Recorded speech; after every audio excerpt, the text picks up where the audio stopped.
E aí, galera, boa tarde, tudo bem? Estou aqui ao vivo hoje para falar com vocês sobre a UERJ. Véspera de prova da UERJ, última prova para a gente aqui no canal que nos interessa, né? Muitos alunos que se matricularam com o curso do Monteiro, outros que fizeram atividades relacionadas ao curso. Você tem aí a última oportunidade e nós estamos fechando o ano. É importante que a gente entenda que a primeira coisa que um candidato que vai fazer prova amanhã, hoje, se ele puder assistir a palestra da UERJ, que aconteceu no auditório da UERJ, seria fundamental assistir. Assistir por quê? Primeiro, você vai ter acesso a uma abordagem que foi feita pelo professores da UERJ sobre os livros que foram indicados para a UERJ. Normalmente, essas palestras ajudam muito. Essas palestras elas ajudam o candidato a ter uma ideia da prova do outro dia. Então, se você vai fazer a prova amanhã, eu aconselho que você dê uma olhada lá nas chamadas palestras do livro e que possa ter uma ideia do que esperar amanhã. Bem, quais são as nossas apostas de assuntos amanhã? Vamos lá. Caim, livro Caim. Eu acredito que eles vão colocar a questão da ironia, que está presente em vários trechos do livro. Então você já pode anotar aí, ironia. Ironia, alguma questão exigindo que você reconheça a ironia do texto, como que ele constrói a ironia, qual a intenção da ironia. Segunda coisa, a questão da narrativa, como se constrói a narrativa do livro. Essa questão do foco narrativo, e quando não for a questão do foco narrativo, ele vai abordar contigo a questão do tipo do foco narrativo que é usado e como se constrói a narrativa. Saramago ele faz uma narrativa muito diferente. Por quê? Ele não segue as chamadas conjunções convencionais. E aí que está a grande questão. Como ele não segue a conjunção convencional, é necessário que o candidato leia o texto com muita atenção para reconhecer os tipos de discurso. Onde tem discurso direto, onde tem um discurso indireto, onde há o discurso indireto livre. Então, eu acho que isso amanhã vai cair na prova. Essas questões relacionadas ao narrador, ao tipo de narrativa, qual é o foco narrativo que narra, como se constrói essa narrativa. Na palestra, quem assistiu, o professor chamou a atenção que que Caim não é um romance, ele é uma novela, devido ao eixo em que se constrói a narrativa, a questão de alguns capítulos que são independentes do outro, ou seja, não tem um encadeamento ou uma trama que exija uma progressão de fatos ali, um capítulo atrelado ao outro.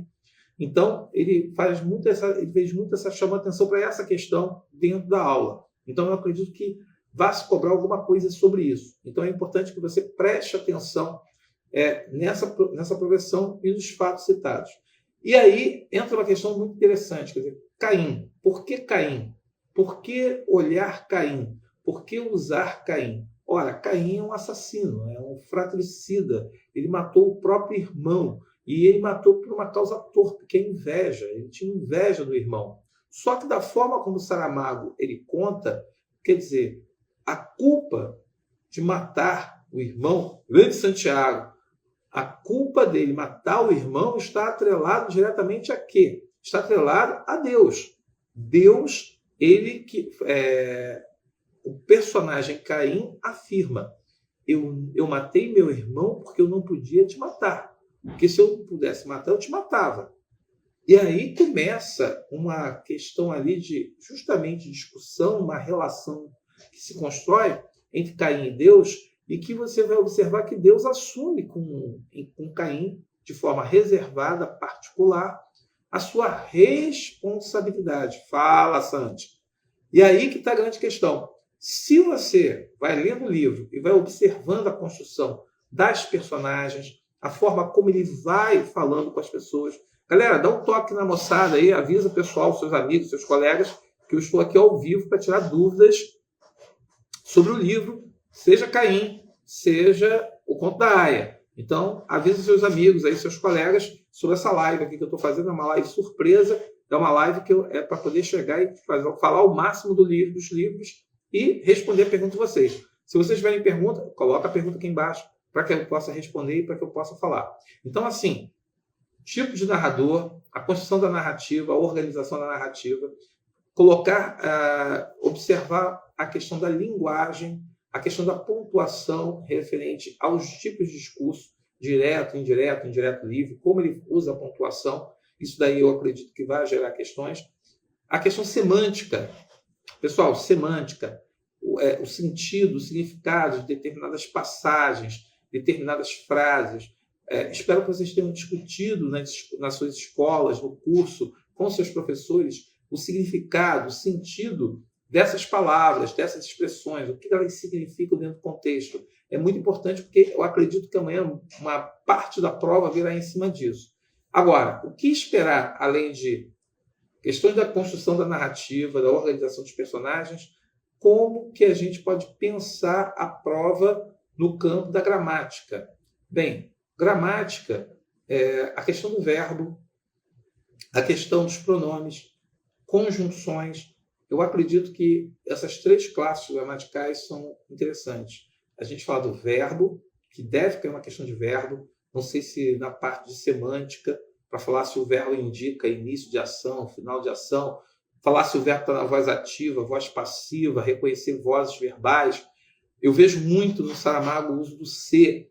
Então, a gente pode esperar na prova de amanhã questões envolvendo o uso do se. Então, é interessante que você tenha essa noção de como ele constrói isso na frase.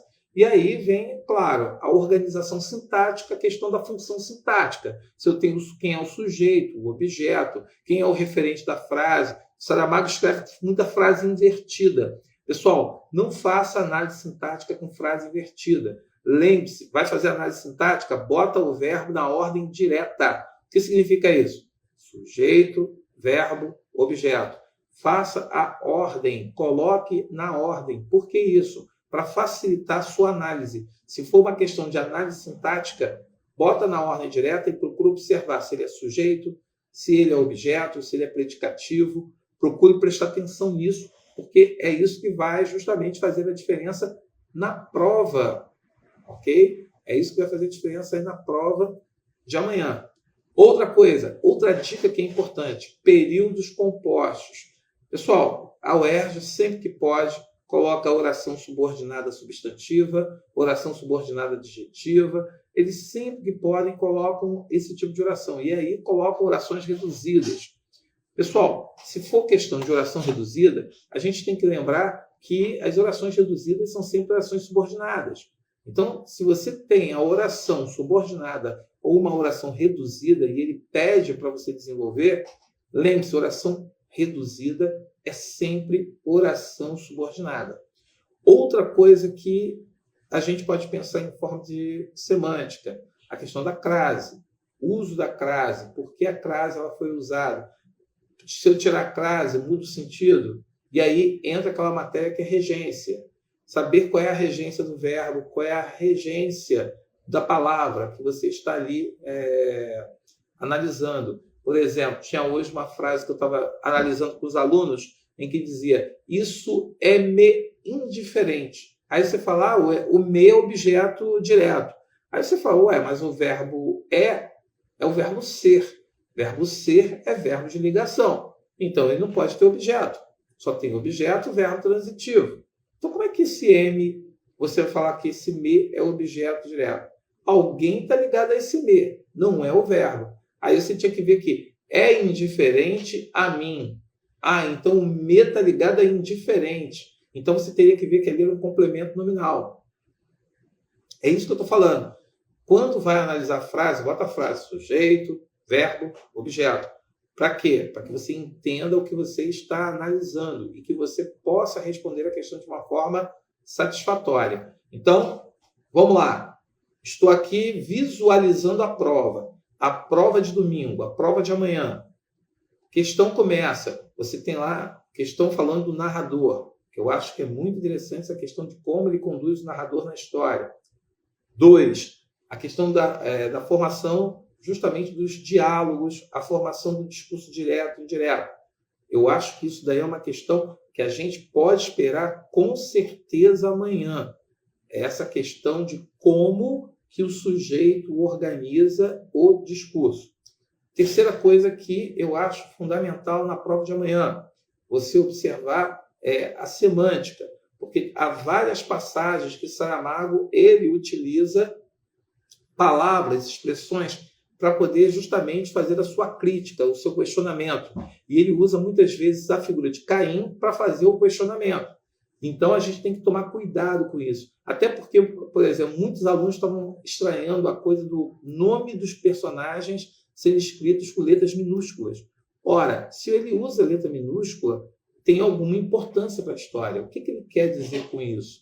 E aí que entra aquela ideia, né? Alguns dizem que Saramago usa a letra minúscula porque a letra minúscula é uma questão de falar que nós somos objetos. Não somos algo que tenha uma propriedade e que seja próprio para ser um nome com letra maiúscula. E aí tem uma questão do ser descartável, né? Nós nascemos, crescemos e se são homens vão guerrear. E se vão guerrear, muitos vão morrer. E aí você vai procriar para nascer novos homens, para que novos homens possam guerrear e possam matar. Então somos descartáveis. Então tem essa ideia de ser descartável. Então assim, nós temos uma prova inicialmente construída em cima disso. E aí vem aquela questão gramatical.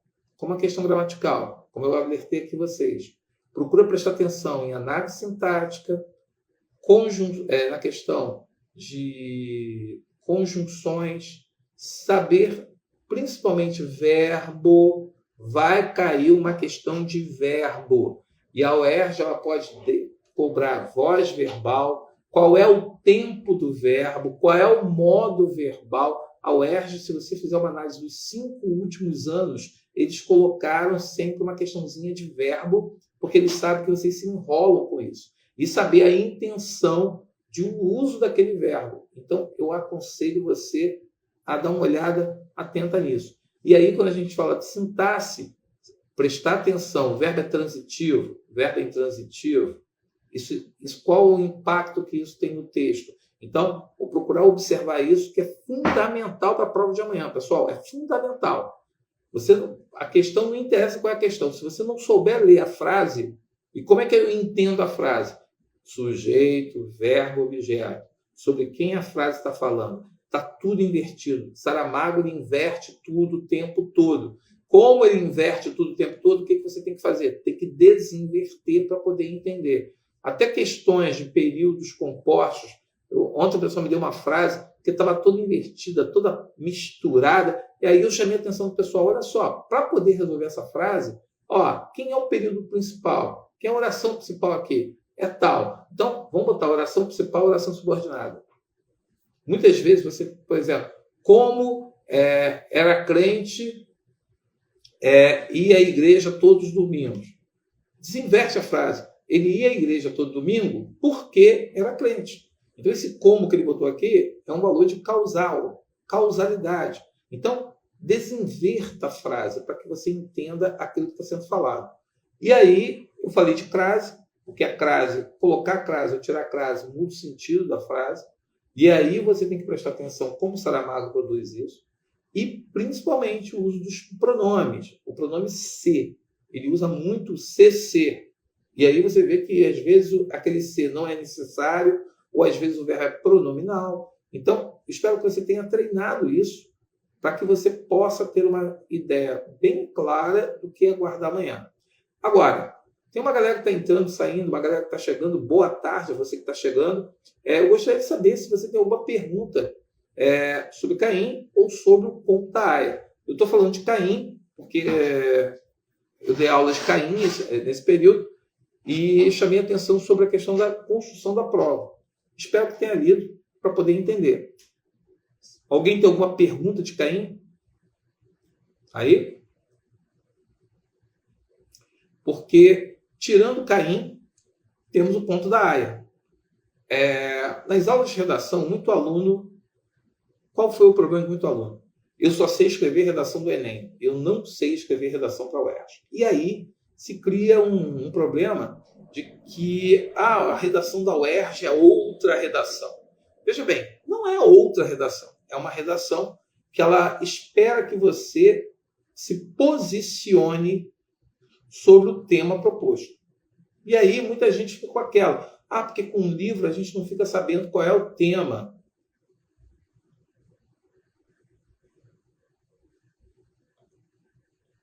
Você está falando de oração subordinada substantiva? Porque eu falei OSS aqui de oração subordinada substantiva? É isso?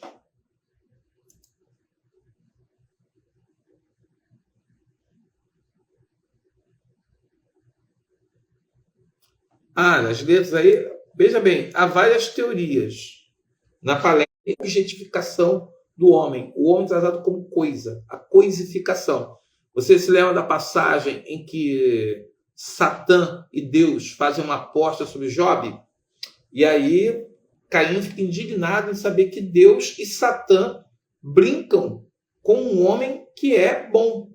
Pô, se ele fosse um cara que não valesse nada, se ele fosse um grande corrupto, não, o cara honesto, fiel a Deus, e Deus decide brincar com Satã, apostar com Satã. E aí Caim, ele coloca justamente isso, né? A indignação de Caim é ficar percebendo que de que vale a pena ser bom,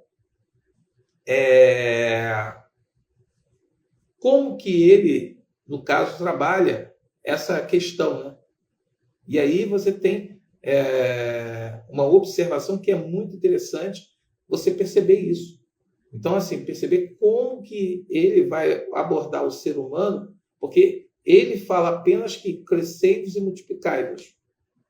E você vê, Adão e Eva, que foi uma criação dele, quando eles cometeram o pecado, a primeira coisa que ele fez foi o quê? Jogou para fora. Porque eu posso criar e eu posso descartar, porque eu tenho esse poder. Mas por que você está fazendo? Por que você nos criou? É porque eu quis criar. E por que você está voltando a gente para fora? Porque eu quero. Olha só, porque eu quero, porque eu tenho poder, eu posso fazer o que eu quiser. Se eu quiser pegar o meu iPhone e jogar na parede, eu me lembro de uma aluna, há muito tempo, ela chegava, ela brigava com a mãe. Quando ela brigava com a mãe, a primeira coisa que ela fazia era pegar o iPhone e jogar contra a parede, jogava no chão, quebrava o iPhone. Aí a pessoa, você é maluca, tá quebrando. Aí no outro dia ela aparecia com um iPhone novo. É mais ou menos isso. A aposta de Deus e Satã, os dois falando e decidindo a vida de Job. Satã vai matar o gado inteiro, vai matar os filhos de Job, vai fazer tudo isso. Aí o que Deus falou para ele? Não, ele perdeu os filhos, mas depois eu dou outros. É aquela coisa, essa coisa do celular, essa coisa da coisificação. Então a teoria dos nomes com letra minúscula passa por essa questão da coisificação, dessa coisa de que me chama muita atenção uma frase que acontece lá na guerra, quando Josué conversa com Deus, querendo que Deus pare o sol para que eles possam ganhar a batalha contra os amorreus. E aí Deus diz que não tem controle sobre isso, não tem como fazer isso. Mas ele termina o capítulo dizendo, pela primeira vez, e nunca tinha se visto antes, e nunca mais verá, Deus atendeu ao pedido de um homem. Ou seja, esse papo de você... Eu estava até brincando com o pessoal com um filme Todo-Poderoso. Porque lá no filme Todo-Poderoso, o que acontece? O Jim Carrey fica brincando de Deus. Deus dá o poder para ele. E aí o que ele faz? Ele trabalha com a questão do e-mail, para você entender essa coisa da promessa, ele bota o computador e ele fica vendo um monte de e-mails chegando, que são os pedidos das pessoas, mensagens eletrônicas. E aí ele chega, como ele não quer ler nenhuma, o que ele faz? Ele aperta o botão dizendo sim para todo mundo. Aí ele cria um caos, porque, por exemplo, todo mundo reza para ganhar na loteria. E aí o que vai acontecer? Todo mundo vai ganhar na loteria? Vai. E quando todo mundo ganha, o que acontece? Aquele prêmio que era grandão fica um prêmio merreca, porque todo mundo ganhou. E aí essa coisa, né? Haverá aqueles que ganharão e haverá aqueles que não ganharão. E para que um ganhador ganhe muito, muitos vão ter que pagar e não ganhar. Então, assim, essa aposta de Deus e Satã ajuda a gente a entender um pouco essa questão dos nomes em letra minúscula, essa coisa da coisificação. Nós somos coisas, nós não temos muita importância, nós não somos relevantes. Então, fica essa ideia aí. Ok? Tem um pessoal chegando aí. Letícia Tinoco, grande Letícia, um beijo para você. Ex-aluna, pessoal, aí no caso. Mariana Torpe, Melingren, aí eu não sei se é Melina, não sei. Aí aqui no caso, Sara. Pessoal, vamos falar de Conto da Aia, porque o nosso tempo aqui está mais rápido do que eu estou pensando. Conto da Aia. Conto da Aia é o tema de redação. E essa semana, com a PEC do aborto passando na Comissão de Justiça, várias redes sociais foram invadidas pela imagem do Conto da Aia de novo. Só que dessa vez, criança. O que a gente tem que parar para pensar nesse ponto aí? Como que uma obra de ficção, uma distopia, porque a gente tem que lembrar dessa questão da distopia, como que a distopia, ela às vezes não consegue enxergar como a realidade pode ser mais cruel do que a distopia. Porque lá na distopia, o que acontece? Lá no Conto da Aia, as mulheres, quando elas são doutrinadas para se tornarem aias, e dentro dessa doutrinação, elas não sabem ler, elas não sabem escrever, e elas apenas reproduzem os valores que seriam valores que estariam na Bíblia. Para ser mais exato, o Antigo Testamento. Texto esse que o nosso amigo Saramago revisita no seu livro Caim. Ora, a gente tem que entender, aí a gente pode observar que o Conto da Aia, o que você pode esperar do Conto da Aia? E aí vem a questão da redação da UERJ. A UERJ já te deu, o tema já está na sua mão. Vamos lá, vamos combinar. Você já tem o tema na mão. O livro está ali. O livro que vai ser a base da reflexão, do debate, já está na sua mão. Você já leu. Com certeza, quem fez cursinho, quem aí, no caso, procurou aí na internet, com certeza viu filmes, teve gente que viu a série, o Conto da Aia, e procurou justamente estabelecer conexões, referências, reflexões sobre isso. Eu, particularmente, eu tenho batido muito com meus alunos que desde o ano passado, quando o tema do Menino do Pijama Listrado foi um tema que falava sobre o que se aquilo ali é uma fábula, qual foi a lição de moral que você tirou do livro? Desde aquele tema, eu tenho pensado muito numa coisa que eu acho que os 4 livros que foram escolhidos foram votados e que acabaram coincidentemente aí casando, é a questão das narrativas. Pessoal, nós vivemos hoje, lembre-se que a UERJ gosta de temas que são contemporâneos, temas que nós estamos vivendo no dia a dia, que estamos vivendo no cotidiano. Lembre-se, existe uma realidade e existe a interpretação ou a visão dessa realidade. Muita gente não entende que ao você falar que a garota não pode fazer aborto, você está punindo as garotas, está punindo as mulheres. Porque, veja bem, a quantidade de feminicídios do Brasil continua altíssima. E a lei ela não consegue alcançar porque muitas vezes são praticados por pessoas que são representantes da lei. E aí entra essa questão de que quando você fala que a menina ela não pode fazer o aborto, porque se ela fizer, ela é uma criminosa, a questão toda que me deixa assim, meio intrigado e o cara que estuprou? Ninguém fala do cara que estuprou. Ninguém fala do estuprador. Ninguém fala do homem que é violento. Assim como lá no Conto da Aia, você normaliza para as garotas essa ideia de que elas são escravas sexuais. Eu não uso que vocês são escravos, vocês são aias. E o cara, aí eles criam um nome para um ritual para que a mulher, quando está no seu período fértil, o homem possa fazer nesse ritual uma sessão de estupro. E aí que está a grande questão. A República Gilead, ela usa o discurso religioso para poder legitimar uma prática criminosa. E aí entra uma questão de apagamento das mulheres, a falta de representatividade das mulheres e a falta de voz das mulheres. Então, você quando for pensar a redação, a UERJ ela pode muito bem construir essa questão da narrativa. Porque muita gente, por mais que seja óbvio aquilo que está acontecendo, muitas pessoas acabam justamente o quê? Elas acabam dizendo que são narrativas. E se a gente parar para pensar, o capítulo, é o capítulo das notas históricas, essas notas históricas nós temos lá as anotações que o professor Peixoto ele revela e que a gente sugere que seja da Offred. Ali você tem uma narrativa. A narrativa de uma mulher que foi aia, de uma mulher que ela, de alguma forma, esteve relacionada dentro do movimento Gilead, do início da República Gilead, e que relata as situações que ela passou, por que ela passou. Então, essa questão das narrativas, das relações de poder, veja, Deus faz o que faz, que ele tem o poder. Ele escolhe o que quer, do jeito que quer, a hora que ele quer, com quem ele quer. Então, Deus tem o poder. A República Gilead tem o poder para poder impor, para poder justamente apagar, matar, condenar, reprimir, calar qualquer pessoa que se oponha a esse discurso. Então, professora Lívia Campos, que prazer recebê-la aqui. E aí a gente tem essa percepção, você observar como que essa sociedade, essa estrutura, ela se organiza. E aí o conto da Aya te oferece várias possibilidades por ser uma distopia.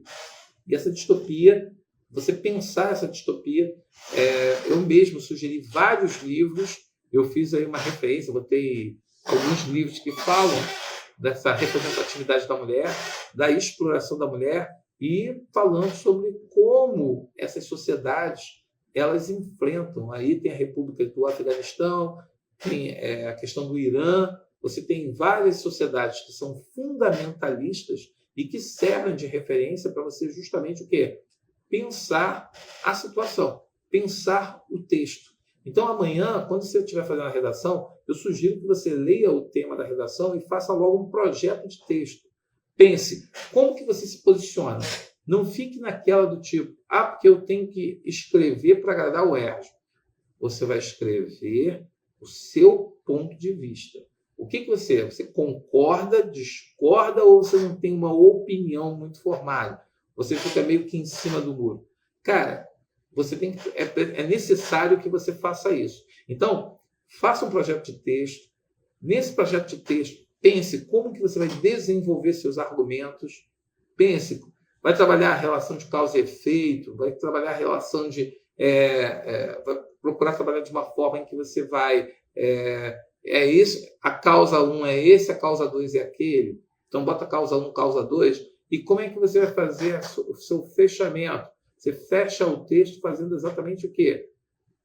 O texto ele vai ser fechado fazendo uma retomada da ideia inicial. E ao retomar essa ideia original, você faz justamente o quê? Você vai pensar, refletir sobre aquilo que você está falando. Então, assim, pensa bem nisso, pessoal.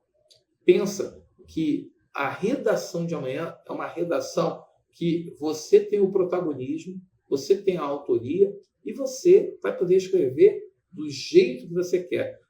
O problema da redação do Enem qual é? É que você tem que seguir tudo dentro de uma caixinha. Tem que botar conectores, tem que fazer toda uma gradação, tem que fazer toda uma progressão, porque eles tiram ponto dessas questões, desses tópicos. A redação do Enem, você não precisa fazer isso. A redação do Enem é uma redação muito objetiva, é uma redação em que você... a redação da UERJ, desculpe. A redação é bem objetiva porque você pode ser a favor, ser contra, você pode se posicionar da forma que você quiser e produzir o seu texto. Então, amanhã, comece sua redação fazendo um projeto de texto. E a partir dali, você já tem um projeto, uma ideia para construir sua redação. Por fim, voltando à questão de português, eu esqueci de falar o seguinte. Prova, seja de português, seja de história, não interessa. Pegue as questões fáceis. Marque os verbos de comando. Não fica naquele papo de escola, eu vou enrolar aqui, eu vou sair escrevendo, enrolando. Não faça isso. Enrolar é perder ponto. Atenda aos verbos de comando. Escreva de acordo com os verbos de comando.